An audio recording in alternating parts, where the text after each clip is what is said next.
नमस्कार, मैं हूं राहुल चौहान। आप देख रहे हैं देश की बात। खबरों में बढ़ने से पहले एक नजर आज की सुर्खियों पर। पूरी दुनिया में गहरा रहा पेट्रोल डीजल का संकट, मन की बात में बोले पीएम मोदी।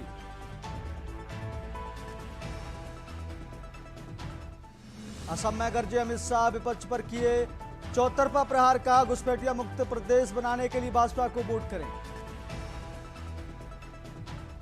ग्रेटर नोएडा में अखिलेश की हुंकार, निकाली गई सपा की बड़ी रैली, बड़ी संख्या में सपा कार्यकर्ता रहे मौजूद।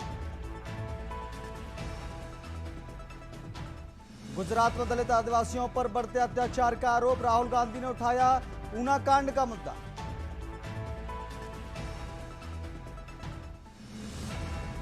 शशि भाजपा पर साधा निशाना, का शून्य सीट वाली पार्टी को गंभीरता से लेने की जरूरत नहीं। बिहार बोर्ड 10वीं रिजल्ट जारी, 81.79% विद्यार्थी सफल, बेटियों ने फिर मारी बाजी। आप देख रहे हैं के न्यूज, खबरों का सारथी। अब सीधे चलते बुलेटिन में। मौसम विभाग ने जारी किया अलर्ट, जम्मू कश्मीर और लद्दाख में ओलावृष्टि का अलर्ट। चंडीगढ़, दिल्ली और हिमाचल में ओलावृष्टि का अलर्ट। पंजाब, राजस्थान व हरियाणा में भी ओलावृष्टि का अलर्ट। बिहार, उड़ीसा और तेलंगाना बिजली व तेज हवा का अलर्ट। उत्तराखंड और पश्चिम एमपी में बिजली तेज हवा का अनुमान।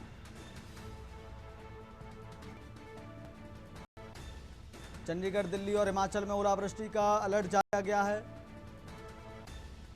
पंजाब, राजस्थान और हरियाणा में भी ओलावृष्टि। चंडीगढ़, दिल्ली और हिमाचल में ओलावृष्टि का अलर्ट जारी किया गया। पंजाब, राजस्थान और हरियाणा में भी ओलावृष्टि का अलर्ट। बिहार, उड़ीसा और तेलंगाना बिजली व तेज हवा का अलर्ट। उत्तराखंड और पश्चिमी एमपी में बिजली तेज हवा का अनुमान। मौसम विभाग ने जारी किया अलर्ट। दिल्ली से बड़ी खबर मौसम विभाग की। जम्मू कश्मीर और लद्दाख में ओलावृष्टि का अलर्ट। चंडीगढ़, दिल्ली और हिमाचल में ओलावृष्टि का अलर्ट।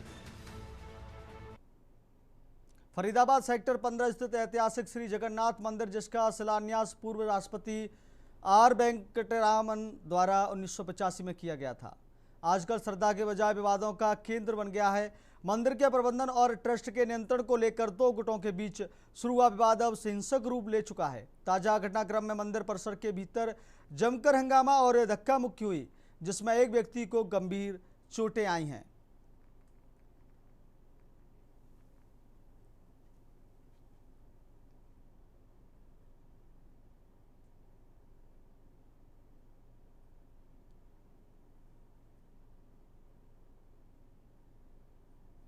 मामला ये है कि पिछले 40-50 साल हो गए ये मंदिर का ज़मीन हमें सरकार से दी गई थी और उसके ऊपर जगन्नाथ मंदिर की भव्य कल्पना की गई कि मंदिर बनाएंगे। तो सब भाइयों ने मिलकर मंदिर के लिए निर्माण के लिए कार्य किया। सन 2015 में मंदिर का कंप्लीशन हुआ और सब मंत्री और अमित शाह जी भी आए थे, धर्मेंद्र प्रधान जी भी आए थे यहाँ पर बातचीत करने के लिए। वहाँ पे कुछ लड़के आए, अजरंदे के लड़के, और उनसे मेरा बात हो रही थी। वहाँ 4-5 लड़के मेरे को मारा है, प्लस मेरे गले से चेन, सोने का चेन 40 ग्राम का खींच के ले गए। ये जगन्नाथ मंदिर है सेक्टर 15 में। तो यहाँ सूचना मिली थी कि मंदिर के वहाँ दो पक्षों का झगड़ा हो रहा है। तो हम पुलिस मौके पर पहुंची है और यहाँ हमने आके देखा दो पक्षों में झगड़ा हो रहा था। तो हमने दोनों पक्षों को अलग अलग कराया और उनको छुड़ाया है। जो भी है अब इनकी कानूनी कार्रवाई होगी। जो विवाद ऐसा है कि हम भी यहाँ से मंदिर में करीब 45 साल से 40-45 साल से जुड़े हुए हैं। मंदिर के जो है मंदिर यहाँ पे 79 से मंदिर की शुरू हुई थी और उस टाइम जो है ना हम सभी लोग मिलकर के मंदिरों के लिए बहुत कोशिश किया, बनाने के बाद मंदिर चल रहा था। किंतु अभी जो इन्होंने जो बताया सारे बात, इन्होंने जो बताया वो सारा कुछ ऐसे ही है। जो उन्होंने जो रखा है बात सब सही बात बोले उन्होंने। सर मामला ये है कि हमारा कई महीनों से विवाद चल रहा है जगन्नाथ कल्चर सेंटर के नाम। एक्चुअली ये जो है ये हमारी संस्था है जगन्नाथ कल्चर सेंटर, जो पूरे फरीदाबाद में बसे हुए हमारे उड़ीसा के लोग और जो हमारे यहाँ हरियाणा के लोग हैं, हर व्यक्ति का ये मंदिर है। ठीक है, जगन्नाथ कल्चर सेंटर के नाम से ये हमारे पूर्व उपराष्ट्रपति आर वेंकटरमन जी हैं। फरीदाबाद में एक दर्दनाक सड़क हादसे ने एक परिवार की खुशियां छीन ली। तेज रफ्तार का कहर इस कदर टूटा कि 34 वर्षीय योगेश की जान चली गई, जबकि एक अन्य व्यक्ति गंभीर रूप से घायल हो गया, जिसका इलाज अस्पताल में जारी है। जानकारी के अनुसार यह हादसा उस समय हुआ जब एक तेज रफ्तार गाड़ी ने जोरदार टक्कर मार दी। टक्कर इतनी भीषण थी कि योगेश गंभीर रूप से घायल हो गया। आसपास के लोगों की मदद से उन्हें तुरंत अस्पताल ले जाया गया, लेकिन रास्ते में उन्होंने दम तोड़ दिया। वहीं हादसे में घायल दूसरे व्यक्ति को तुरंत सर्वोदय अस्पताल में भर्ती कराया गया, जहां उसका इलाज जारी है और उसकी हालत स्थिर बताई जा रही है। हादसे के बाद आरोपी चालक मौके से फरार हो गया। हालांकि पुलिस ने तत्परता दिखाते हुए वाहन का नंबर ट्रेस कर लिया है और आरोपी की तलाश शुरू कर दी है। पुलिस का दावा है कि जल्द ही आरोपी को गिरफ्तार कर लिया जाएगा। मृतक योगेश फतेहपुर बलोच का रहने वाला था और वह शादीशुदा था। उसके परिवार में पत्नी और एक छोटी बेटी है। इस हादसे के बाद पूरे गांव और परिवार में शोक की लहर है। पुलिस ने सबको पोस्टमार्टम के लिए भेज दिया है और मामले की जांच जारी है। हादसे के पीछे लापरवाही और तेज रफ्तार को मुख्य कारण माना जा रहा है। ये सर गिलेंजा गाड़ी है। गिलेंजा गाड़ी है। हाँ, कितने और बजे एक्सीडेंट हुआ था? ये सर कहीं 9:45 के आसपास की बात है। शादीशुदा था योगेश? हाँ, योगेश शादीशुदा है जी। कहाँ पर ड्यूटी करता था? ये शायद बल्लभगढ़ में ड्यूटी करता है जी कहीं। गाड़ी का नंबर पता है? हाँ, गाड़ी का नंबर मेरे पास बता दे गाड़ी का नंबर। गाड़ी का नंबर HR51 CG 4528 451 CG 4528 है। हाँ, ये गाड़ी का नंबर है जी। मतलब फरीदाबाद की गाड़ी है। ये गाड़ी वाला पकड़ लिया? नहीं पकड़ा जी। हाँ जी, इसमें योगेश पुत्र कृष्णलाल गांव फतेहपुर बल्लौच, जो दुर्घटना में लगी चोटों के कारण मृत्यु हो गई है। दूसरा इंजर्ड अभी सर्वोदय अस्पताल में। योगेश को यहाँ पोस्टमार्टम कराया जा रहा है। किस गाड़ी से एक्सीडेंट हुआ था? एक गाड़ी है, उसका नंबर आ रहा है अपने पास में, उसका नंबर निकाल लिया है करके। जैसे आरोपी गिरफ्तारी होगी आप तो है कि गाड़ी वाला भाग गया मार कर? हाँ जी, हिट करके। ऑन द स्पॉट पर हो गई योगेश? नहीं, रास्ते में उस एक लड़का ठीक था, लेकिन योगेश को ज्यादा चोटें लगी हुई थी। मेरे भाई का एक्सीडेंट हो गया था। क्या नाम था आपके भाई? योगेश शर्मा जी। योगेश शर्मा? हाँ जी। कितनी उम्र थी भाई की? 32 साल जी। 32 साल? हाँ जी। तो किस चीज एक्सीडेंट हुआ, कहाँ पर हुआ है? सर मेरे भाई ड्यूटी के लिए लड़के साथ में एक और था अंकित नाम का। अच्छा। वो उसके साथ बाइक पे आ रहे थे? हाँ, दोनों बाइक पे आ रहे थे। अच्छा। और भाई मेरा पीछे बैठा हुआ था। आप छोटे बड़े? मैं उनका बड़ा भाई। मंडला जिले के उपनगर महाराजपुर में उस वक्त हड़कंप मच गया जब महाराजपुर थाना के ठीक पीछे स्थित ग्राउंड में एक युवक का लहूलुहान शव बरामद हुआ। मृतक की पहचान केहरपुर निवासी प्रभु मराबी के रूप में हुई है। शव की हालत देख इलाके में हत्या की आशंका जताई जा रही है। घटना की गंभीरता को देखते हुए पुलिस अधीक्षक SP सहित भारी पुलिस बल मौके पर मौजूद है। पुलिस मामले की हर एंगल से जांच कर रही है।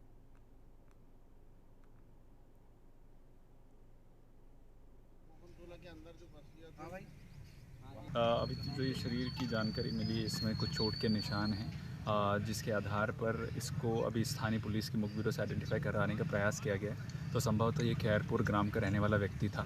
अब किस कारणों से इसकी मृत्यु हुई है, ये जांच का एक विषय रहेगा और इसको शीघ्र ही पुलिस के द्वारा कैमरास के माध्यम से और मुखबिर के माध्यम से सुलझा लिया जाएगा। Thank you sir.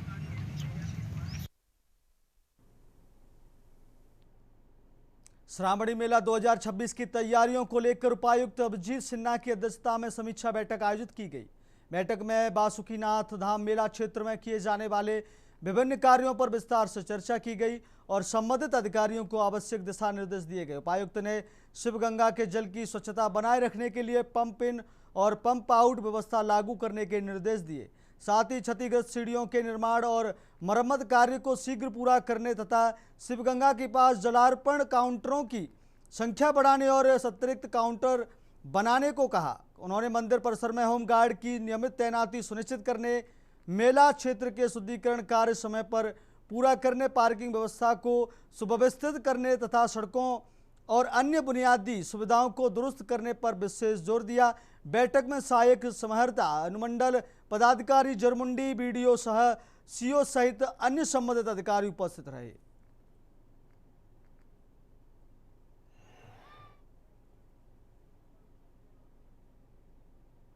खबर रायपुर से है, जहां मुख्यमंत्री विष्णुदेव साय ने आज अपने सरकारी आवास पर PM नरेंद्र मोदी के लोकप्रिय मासिक रेडियो कार्यक्रम मन की बात की 132वीं कड़ी सुनी। कार्यक्रम को राष्ट्र निर्माण के लिए प्रेरणादायी बताया। उन्होंने कहा कि यह कार्यक्रम देश के कोने कोने में हो रहे सकारात्मक नवाचारों और जन भागीदारी को राष्ट्रीय मंच प्रदान कर समाज में नई ऊर्जा और प्रेरणा का संचार करता है। मुख्यमंत्री शाह ने कहा कि प्रधानमंत्री नरेंद्र मोदी द्वारा कोरिया जिले के किसानों के जल संरक्षण प्रयासों की सराहना करना छत्तीसगढ़ के लिए अत्यंत गर्व और प्रेरणा का विषय है। यह दर्शाता है कि प्रदेश में जमीनी स्तर पर हो रहे कार्य अब राष्ट्रीय स्तर पर पहचान बना रहे हैं। उन्होंने कहा कि आवा पानी झोंकी जैसे अभिनव मॉडल के माध्यम से किसानों ने अपने खेतों में रिचार्ज तालाब और सोख्ता गड्ढों का निर्माण कर वर्षा जल को सहेजने का सराहनीय कार्य किया है। यह जन भागीदारी आधारित पहल आज भूजल स्तर में सुधार की एक सशक्त मिसाल बन चुकी है।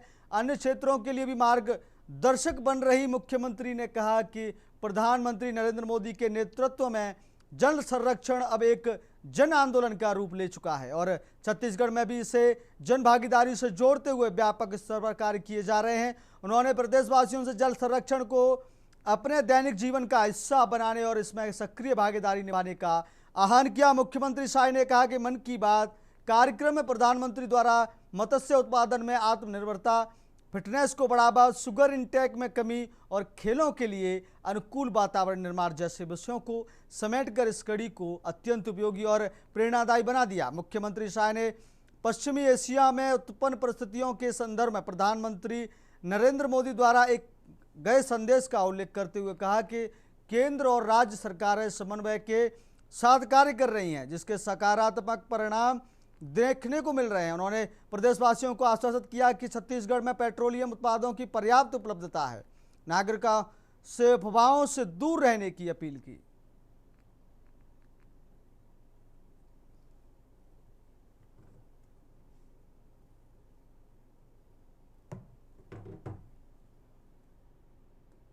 खबर कानपुर से है। सीसामऊ बाजार में एक कपड़े की दुकान में लगी आग।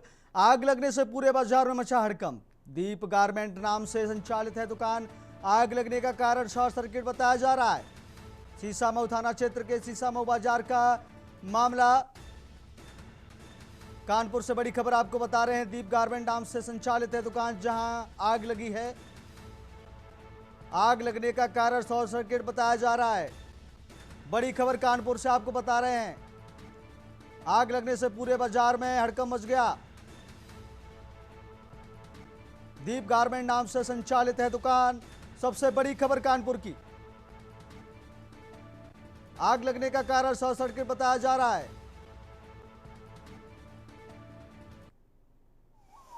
एक जरा सी दुकानदार की मीटर की आग की वजह से हमारा पूरा घर सुहा हो गया है आज की डेट में। एक मीटर की आग थी, इनके पास सिलेंडर ना होने की वजह से जरा सी मीटर की आग पूरी दुकान में पहुंच गई। हमारा सेकंड फ्लोर का मकान तक जला दिया।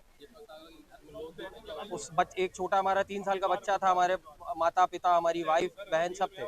किसी तरीके हम अपनी जान बचा के नीचे उतर के आ पाए। तो जनरेटर की तार की वजह से जल गए, मीटर में आग लग गई। कितना नुकसान हुआ है, क्या कुछ नुकसान का माल का बस फर्नीचर हमारा घर जल गया पूरा। माल हमारा सेफ हो गया। दुकान में लोग भी थे, एक कस्टमर था बस। हैं? बस मेरी और बगल वाली बंद। दीप गारमेंट्स। देखिए, सूचना हमें प्राप्त हुई थी, टेलीफोनिक की भी बहुत जगह से प्राप्त हुई और मिनी कंट्रोल रूम से प्राप्त हुई। तो उसके अंतर्गत ये बताया गया कि थाना सीसामऊ के अंतर्गत पी रोड पे एक उसमें भीषण आग लगी है और लोगों के फंसे होने का भी है। तो उसकी सूचना को अमल में लाते हुए त्वरितता से जो लाटू छोड़ कर्नलगंज की गाड़ियां तत्काल प्रभाव से मौके पे निकाली गई, अधिकारी भी निकाले गए। जब यहाँ पर आकर गए तो ग्राउंड फ्लोर पे इसकी दुकान पूरी फायर में इंडल्स की पूरी जो फॉल सीलिंग अंदर तक पूरा डिस्टर्बेंस था। तो कटिंग करते हमारे कर्मचारियों ने उसको पूरी तरह से कंट्रोल किया। खबर हमीरपुर से है, जहां जिला मुख्य स्थित डेरा के पास नवरात्रि के बाद मूर्ति विसर्जन करने गए दो पक्षों में हिंसक झड़प हो गई, जिसमें पक्षों ने एक दूसरे को जमकर लाठी डंडे, तलवार और लहराए। धारदार शस्त्र लहराए जाने के दौरान एक पक्ष का गंभीर रूप से घायल हो गया। घायल युवक को उपचार हेतु जिला अस्पताल में भर्ती कराया गया है। पुलिस पूरे मामले की जांच कर रही है।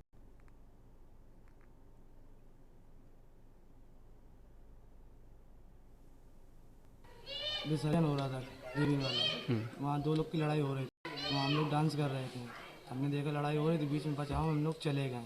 उसने हम लोग को धक्का मार दिया। धक्का मारने के बाद उसने तलवार मार दी। खबर मथुरा से है, जहां राया थाना क्षेत्र के नीम गांव में रविवार सुबह 7 बजे एक ही परिवार के दो पक्ष के बीच मामूली विवाद ने हिंसक रूप ले लिया। पुरानी रंजिश के चलते भोला और राजपाल पक्ष आमने सामने आ गए और एक दूसरे पर जमकर लाठी डंडे चलाने शुरू कर दिए। दोनों पक्षों से एक दर्जन महिलाओं और पुरुषों के घायल होने की जानकारी मिली है। पुलिस ने मौके पर पहुंचकर सभी घायलों को जिला अस्पताल में भर्ती कराया है। बताया गया कि गांव में देवी के दौरान बच्चों के बीच कहासुनी हुई थी। इसी बात को लेकर राजपक्ष के लोगों ने रविवार सुबह हमला कर दिया। वहीं राजपाल पक्ष का कहना है कि वह खेत से लौट रहे थे, तभी दूसरे पक्ष के लोगों ने घेरकर मारपीट की। जान बचाने की दौड़कर घर पहुंचे हमलावरों ने यहां भी मारपीट की, जिससे परिवार के भी 5 लोग घायल हुए हैं। हमला ये हुआ है सर, हम 3 भाई हैं।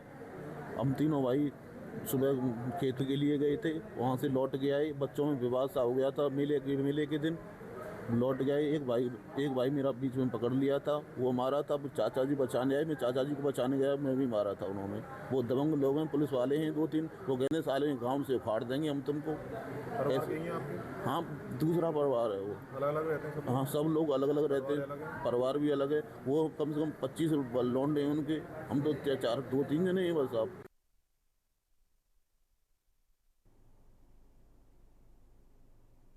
खबर अमेठी से, जहां पेट्रोल डीजल की उपलब्धता को लेकर फैली अफवाहों के बीच अवैध भंडारण का एक बड़ा मामला सामने आया है। यहां कोतवाली क्षेत्र के गणेश का पुरवा यानी भरेदा गांव में पुलिस और प्रशासन की संयुक्त कार्रवाई के दौरान 1400 लीटर डीजल बरामद हुआ है। बताया जा रहा है कि समाजवादी पार्टी के सक्रिय कार्यकर्ता और पूर्व मंत्री गायत्री प्रजापति के करीबी दयाराम यादव के घर से डीजल का अवैध भंडारण बरामद किया गया है। बरामद डीजल 4 नीले ड्रमों, ट्रॉली और अन्य डिब्बों में रखा गया था, जो बिना किसी लाइसेंस के एकत्रित किए जाने की वजह से कालाबाजारी के इरादे से भंडारित किए जाने की आशंका जताई जा रही है। पुलिस ने डीजल को जब्त कर आरोपी के खिलाफ आवश्यक वस्तु अधिनियम 1955 की धारा 3/7 के तहत मुकदमा दर्ज कर जांच शुरू कर दी है। सरकार और जिला प्रशासन लगातार अभाव पर ध्यान न देने की अपील कर अवैध भंडारण न करने की सलाह दे रहा है। इसके बावजूद कालाबाजारी का खेल थमता नजर नहीं आ रहा। हालांकि स्थानीय लोगों का कहना है कि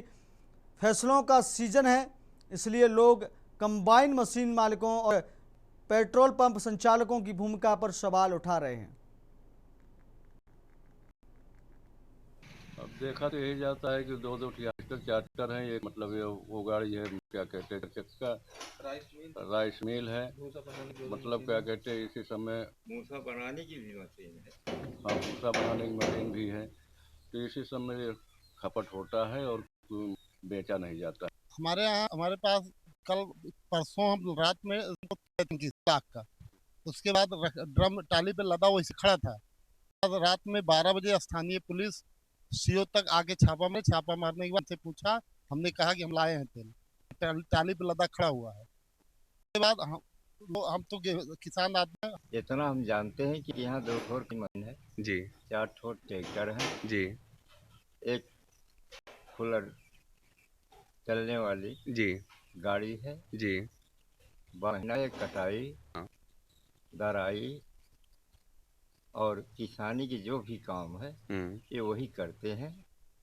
डीजल पेट्रोल को लेकर फैली अफवाहों के बीच अवैध भंडारण का एक बड़ा मामला उजागर हुआ है। बीते दिनों ईंधन की कीमतों और किल्लतों की चर्चाओं के बाद पेट्रोल पंप पर लंबी लंबी कतारें देखने को मिली हैं, जिस पर सरकार और जिला प्रशासन लगातार लोगों से अपील करता रहा है कि अफवाहों पर ध्यान न दें और ईंधन का अवैध भंडारण न करें। लेकिन इन अपीलों के बावजूद प्रशासन के अनुसार कालाबाजारी का खेल थमता नजर नहीं आ रहा है।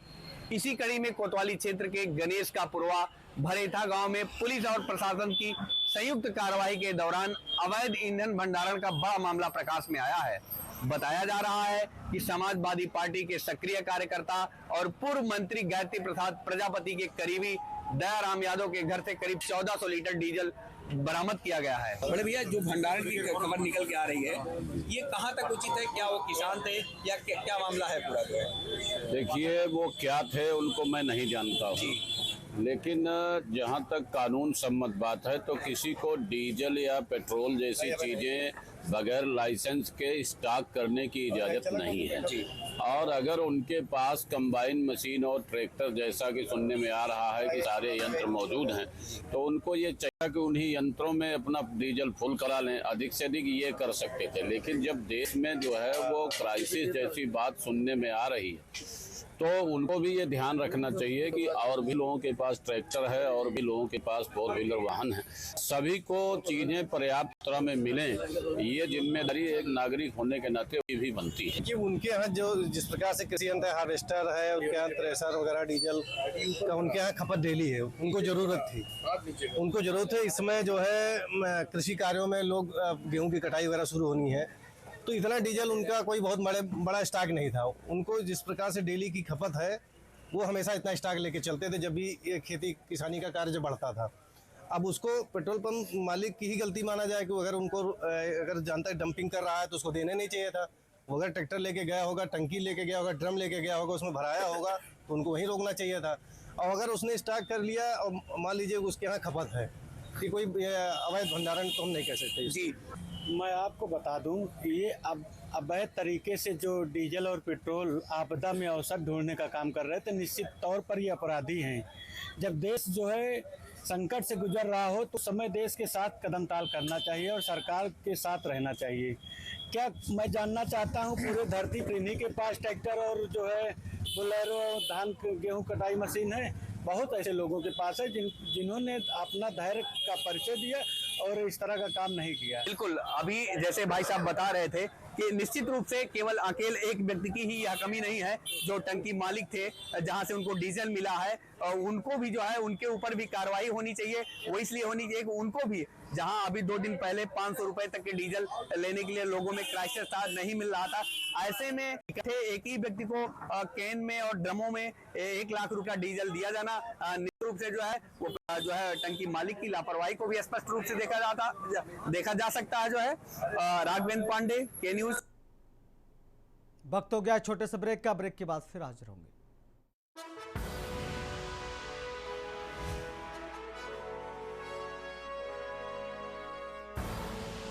आप देख रहे हैं के न्यूज, खबरों का सारथी। कानपुर में दिव्यांगजन समाज में जागरूकता के उद्देश्य से सक्षम और कनिका हॉस्पिटल द्वारा भव्य दिव्यांगजन जागरूकता कार रैली का आयोजन किया गया। इस रैली में 21 कारों के माध्यम से 21 प्रकार की दिव्यांगताओं के संबंध में पोस्टर और बैनर के माध्यम से जागरूकता फैली। काशीराम से प्रारंभ होकर सीओडी पुल, मुरे कंपनी पुल, फूलबाग, बड़ा चौराहा होते हुए जीएसबीएम मेडिकल संपन्न हुई। का अध्यक्ष देवनारायण दिव्यांगजन समाज का अभिन्न अंग हैं और उन्हें उनके हक और सुविधाएं मिलनी चाहिए। वहीं कनिका हॉस्पिटल के डायरेक्टर डॉक्टर शरद वाजपेयी ने कहा कि दिव्यांगजन किसी पिछली श्रेणी में नहीं आते, वे सक्षम और समर्थ हैं। जागरूकता रैली का आयोजन आज किया गया। ये बहुत ही पुनीत और बहुत ही पावन जो है प्रयास है सक्षम कानपुर प्रांत द्वारा। इस रैली के माध्यम से समाज में, कानपुर शहर में सब जगह ये एक संदेश देने का प्रयास किया जा रहा है कि हमारे जो दिव्यांग बंधु हैं वो कहीं से किसी तरह से भी पीछे की श्रेणी में नहीं है। उनको आगे ला करके समाज में बराबर हिस्से की भागीदारी देने के लिए, उनके बारे में समाज को जागरूकता लाने के लिए और उनको सक्षम और समर्थ बनाने के प्रयास में एक सार्थक प्रयास किया जा रहा है।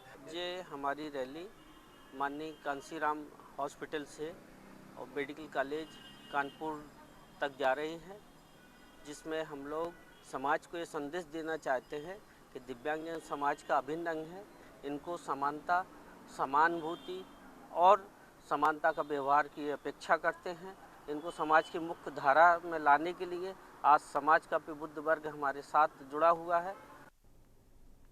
खबर इटावा से, जहां बेदपुरा थाना क्षेत्र के 12 गांव में प्रेम प्रसंग को लेकर विवाद के बाद महिला और उसके साथ आए युवक के साथ अमानवीय व्यवहार करते हुए मारपीट का मामला सामने आया है। सूचना पर पहुंची पुलिस ने मौके से कई लोगों को हिरासत में लिया है। पुलिस आरोपियों से पूछताछ के लिए थाने लाकर मामले की जांच कर रही है। बताया गया है कि गांव निवासी 3 बच्चों की मां 26 मार्च को घर छोड़कर अपनी मर्जी से मैनपुरी के एक युवक के साथ चली गई थी। अगले दिन शाम को समय परिजन महिला को पकड़कर वापस घर ले आई। महिला का आरोप है कि घर लाकर उसके साथ मारपीट की गई। आरोप है कि इसके बाद रात करीब 10 बजे महिला से उसके देवर और परिजनों ने फोन करा युवक को गांव के पास बुलाया। महिला के बुलावे पर पहुंचे युवक से वहां पहले से मौजूद लोगों ने उसके साथ जमकर मारपीट की। पूरी रात कमरे में भी बंद बंद रखा गया। महिला के अनुसार शनिवार सुबह करीब 5 बजे मुंह काला कर युवक को भी लात, घूंसों व जूता चप्पलों से पीटा गया। इसके बाद दोनों को गांव में जुलूस के रूप में घुमाया गया। इस दौरान कुछ लोग चौकी माला बनाते रहे। इसी बीच किसी थाना पुलिस को मामले की जानकारी दे दी। पुलिस ने मौके पर पहुंचकर जुलूस में शामिल होकर हंगामा कर रहे कुछ लोगों को हिरासत में ले लिया। साथ ही पीड़ित महिला और युवक को भी अपने साथ थाने ले आई है। मतलब है मारपीट चारों ने कही, मतलब बहू भाग रही थी तो लड़का ने पकड़ लो, मारो, जो लड़का को पकड़ लो। घर पे जो घटना भाई है वो हम सब मतलब जानकारी है जो सब जंगला। अब बहू तो अब थाने में सब जा रही थी, ये मतलब जमथरी का लड़का है उसके साथ जा रही थी। हम तो ना जानते ना, तो जिन्हें पता हो रिश्तेदार। तो 3-4 बार फोन किया, लड़की माँ ने पूछा रिश्तेदार ने, उन्होंने घर पे बुलाया है, इसलिए बुलाया, बोले ये नहीं किस लिए बुलाया है, नहीं बुलाया है। उसके बाद में लड़के को इन्होंने खूब मारा पीटा और बांध लिया घर में घूस के। फिर उसको मतलब पूरे गांव में घुमाया, लड़की के ऊपर काला मुंह करके और मतलब करका वगैरह सब कुछ लगाया है और माला भी गले में डाली है।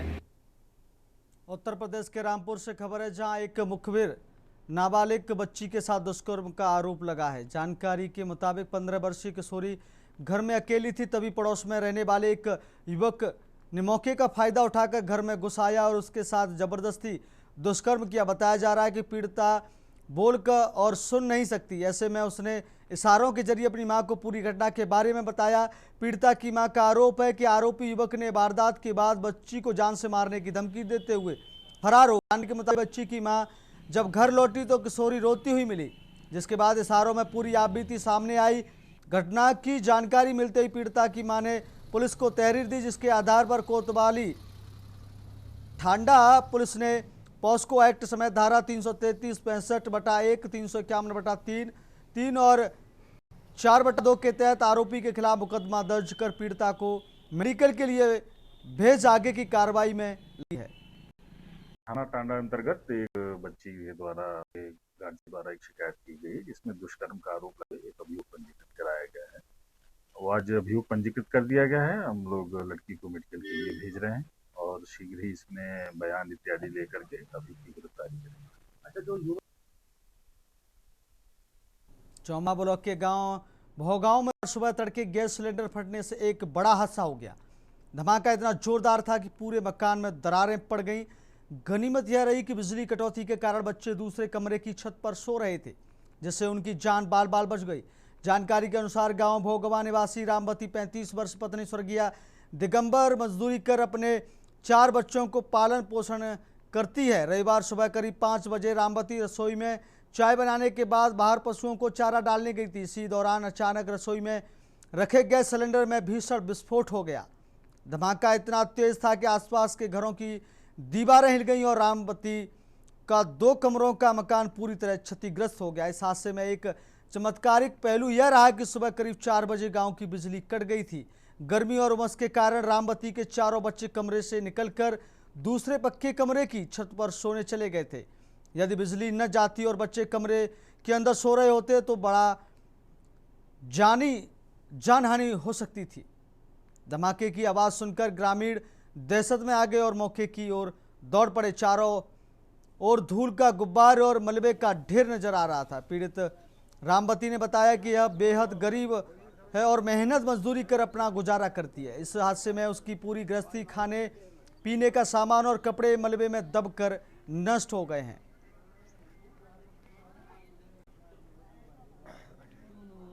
कानपुर के स्वरूपनगर थाना क्षेत्र में जीटी रोड स्थित कार्डियोलॉजी क्लिनिक के बाहर बनी अवैध दुकानों के खिलाफ नगर निगम और पुलिस की संयुक्त टीम ने कार्रवाई करते हुए अतिक्रमण हटाया। कई दुकानों ने स्वयं अपना सामान हटाया, जबकि कुछ निर्माणों को जेसीबी से ध्वस्त किया गया।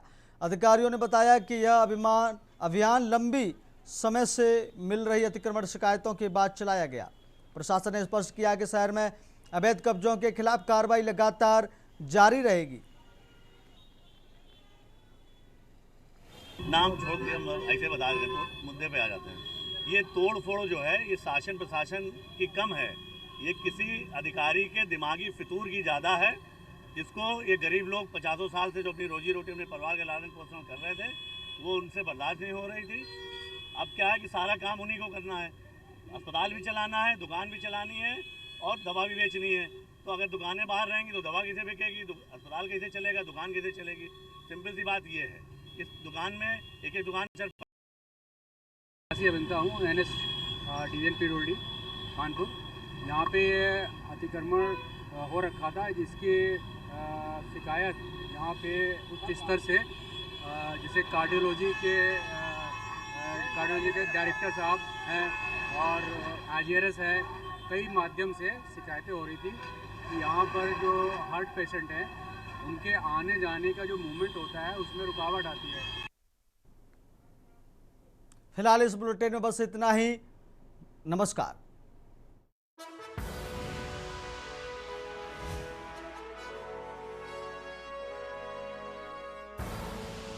आप देख रहे हैं के न्यूज़, खबरों का सारथी।